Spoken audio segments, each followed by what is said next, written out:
Mayong adlaw kanyong tanan. Aniya na kita sa Mayo 6, adlaw Miyerkules. O salamat kaayo sa inyo nga pag-ampo. Busa padayon ta nga mag-ampo sa atong mga kaparian. Atong iampo ang atong kuraparuko. Atong iampo ang mga madre. Labi na gayod sa bukasyon. Tungod kay ang ato nga mga kaparian, nakatigulang na, kilalang na doon na po'y mupuli nila. Ingon marsab sa atong mga madre, labi na dinha gayod sa Malaubang, ang mga Carmelite sisters, dinha sa Malaubang. Hinaot nga, dunay mga batanon nga mga babae nga muhalad sa ilang kinabuhi nga magmadre. Ingon man usab sa Missionary Sisters of Our Lady of the Triumph of the Cross. Ninyong tanan, mga madre sa Missionary Sisters of Our Lady of the Triumph of the Cross, salamat kaayo nga gipanguluhan ni Sister Abe Enriquez, MSOLTC.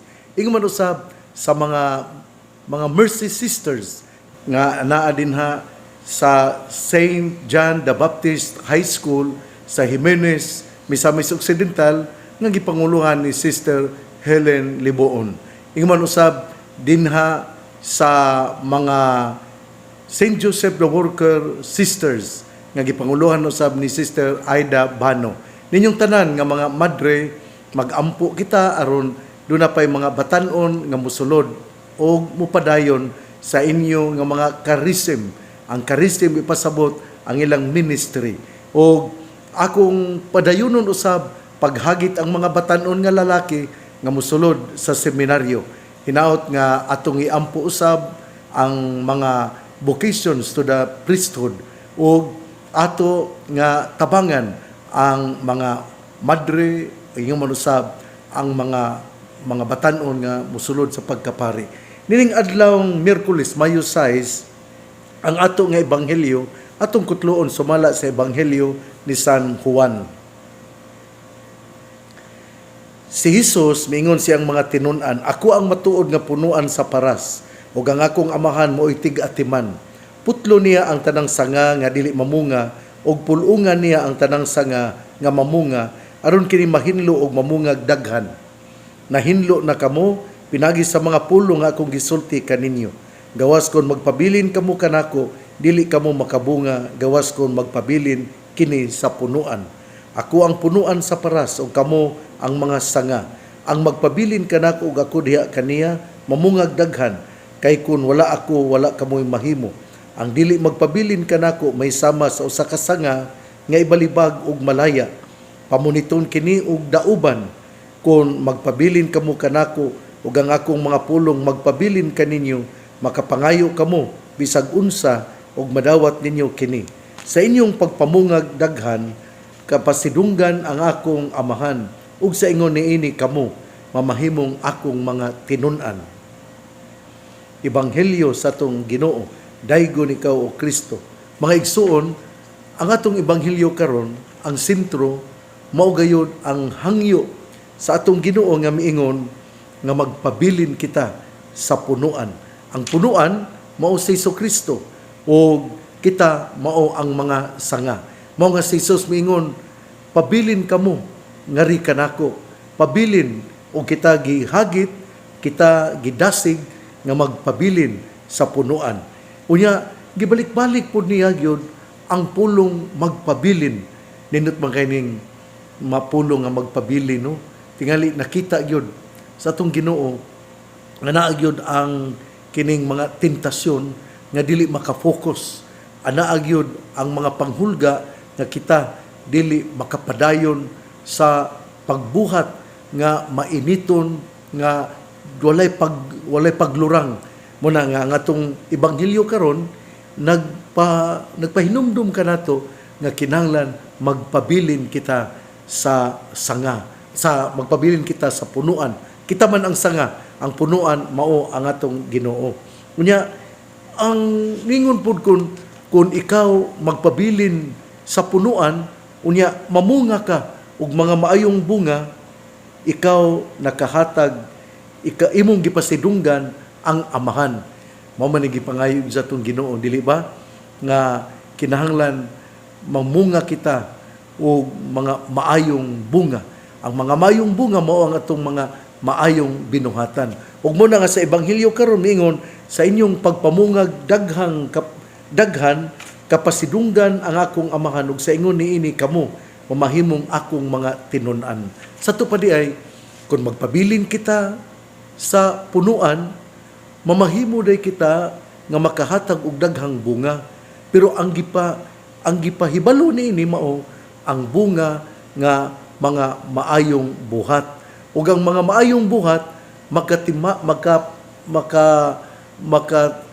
makaproclaim,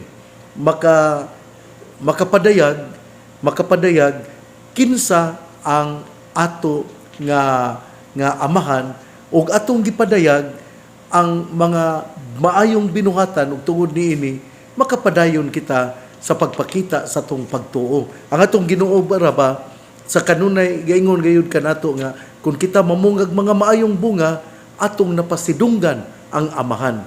Muna nga hangyoon ko kamo nga sama nga karong adlaw Miyerkules, bisperas sa kapistahan sa parokya dinha sa Luok Plaridel din ang maong nga parokya mao ang Holy Cross Parish dinha sa Luok Plaridel. Bisperas karon Mayo 6 kay Mayo 7 man gayud ang ila nga piyesta.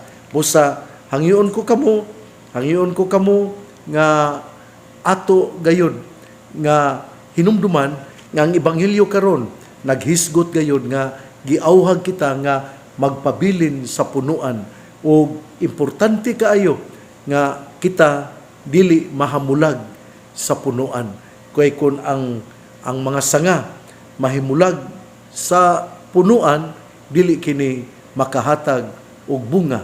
Mao man bitaw nga bisan pa kun ikaw mamunga gipahinumduman pud kita nga bisan kun ikaw mamunga isip ikaw sanga naagi panahon nga ikaw putlan kana bang gitawag og pruning kanang ikaw hinluan aron ikaw mas mamunga pa og daghang mga bunga.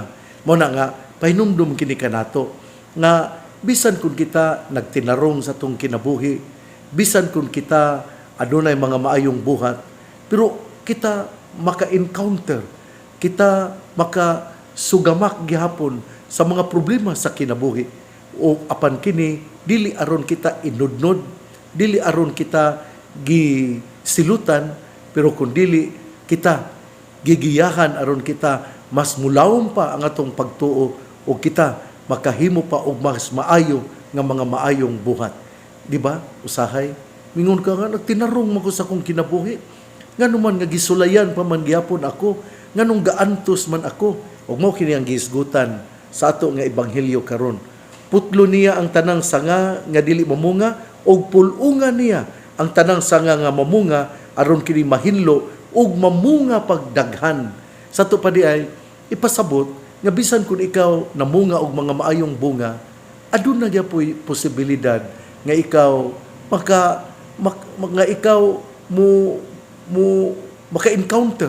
maka-encounter ka og mga kalisod sa kinabuhi. Kini dili silot kun dili kini usa ka pamaagi aron mas mulawom pa ang imo nga pagtuo, mas mulawom pa ang imong pagigugma sa Ginoo, mas mulawom pa ang imong paglaom. Mao na nga dili ta magmahay sa Ginoo nga bisan ikaw nagmatinud-anon pero naagi hapon ang kalisod sa imong kinabuhi. Dili ta magmahay sa Ginoo nga kita moingon nagtinarong man ta ako ngano man nga duna pagyapo ko'y problema. Kini usa ka pamaagi aron kita makaila nga ang Ginoo dapit kanato nga ato pagiyong sublion ug ato pagiyong punan ang atong pagsalig ngadto kaniya. Usbon ko ha, putlon niya ang tanang sanga nga dili mamunga ug pulungan niya ang tanang sanga nga mamunga aron kini mahinlo og mamunga pagdaghan. Ug mao kini ang pamaagi. Mao man kini ang kalibutanon nga pamaagi aron ang kahoy ang usa ka kahoy mamunga og daghang bunga. nga bisan kung siya namunga, limpyuhan gihapon. Sa atong kinabuhi, bisan kung kita nagmatinud-anon sa atong paghalad sa atong kinabuhi, nagmatinud-anon sa atong pagserbisyo, nagmatinud-anon sa atong pagkakatoliko, pero sa gihapon, aduna kitay mga problema nga dawaton, aduna kitay mga problema nga atong mapalgan o moabot sa atong kinabuhi. Dili kini silot, kundili pamaagi kini aron mas mulawom pa ang atong pagtuo, mas mulawom pa, mas mudaghan pa ang atong pamaagi nga maghimo og mga buhat sa gugma o mulawom pa gayud og mas mataas pa ang atong paglaom. Usa kini ka maanindot nga kamatuoran ang hisgutan karon sa atong ebanghelyo. Ako ang matuod nga punuan sa paras ug ang akong amahan maoy tig-atiman. Putlo niya ang tanang sanga nga dili mamunga ug pulungan niya ang tanang sanga nga mamunga aron kini mahinlo ug mamunga pagdaghan. Unya gipahinumduman kita nga sa inyong pagpumungag daghan kapasidunggan ang akong amahan ug sa ingon niini kamo mamahimong akong mga tinun-an. Busa igsuon kung ikaw anaa sa kinabuhi sa pagpang-alagad, kung ikaw igsuon usa ka presidente sa kapilya, kung ikaw igsuon usa ka zonal leader, kung ikaw igsuon usa ka katekista, usa ka family and life nga mitabang sa mga programa sa simbahan, usa ka charismatic renewal leader, pero sa gihapon anaa ang mga kalisod, anaa ang mga problema, moingon ka usahay tingali si mong kaugalingon, dili na ko moalagad kay gikapoy na ako. Ningon nga kung ako moalagad, ako hatagan og panalangin. Pero usbon ko ang atong Ginoo sa dihang miingon siya, buti ikaw nga mamahimong akong tinun-an, buti ikaw nga mamahimon akong mga sumusunod, alsaha ang imong cross, pasana ang imong cross, unya sunod ka nako. Ug dinhi sa ebanghelyo gipaklaro pa gyud, sa inyong pagpamungag daghan kapasidunggan ang akong amahan ug sa ingon niini kamo nahimong akong mga tinun-an. Ug sa ebanghelyo karon nagpahinumdum pa gyud kanato nga bisan kita namunga og daghan apan anaa gihapon pulungan gyapon kita aron mas mudaghan pa ang atong bunga. Pruning sa in English pa. Pasabot nga anaa gyud ang sakripisyo, anaa gyud ang elemento sa kasakit, anaa gyud ang elemento sa pagpasan sa mga gumunhap sa tong kinabuhi. Apan wala kini magpasabot nga ikaw gisilutan sa Ginoo kundili usa kini ka pamaagi aron mas mulawom pa ang imong pagtuo, mas mulawom pa ang imong pagkamanggihatagon, mas mulawom pa og mutaas ang imong paglaom. Kaanindot no kung niining ebanghelyo sa John 15 verses 1 to 8 imong mapalandungan, makapamalandong ikaw nga ikaw mao ang sanga ug ang Ginoo mao ang punuan sa paras ug bisan ug tungod ni ana ikaw gihangyo nga sa kanunay ikaw mahalambigit gayud sa punuan aron ikaw dili malaglag sa ngadto sa kinabuhi nga anaa ang kasakit human sa kamatayon. Ato kunong basahon ang gihisgutan dinhi sa Bible Diary 2026. Nindot kayo ang gisulti dinhi og miingon, remain in me as I remain in you. To remain is to stay or to stay connected. Mao na akong gisulti ha. Kung kita magpabilin, nagpasabot nga kita dunay gyud koneksyon dinha sa punuan nga mao si Jesus. Remain in me as I remain in you, and to remain is to stay connected. For us human beings, it is not easy to remain and stay focused, whether on our studies, relationships, religious vows, or other commitments. But let us not forget this. Even though we find it hard to remain in God, God remains in us. That connection is never severed.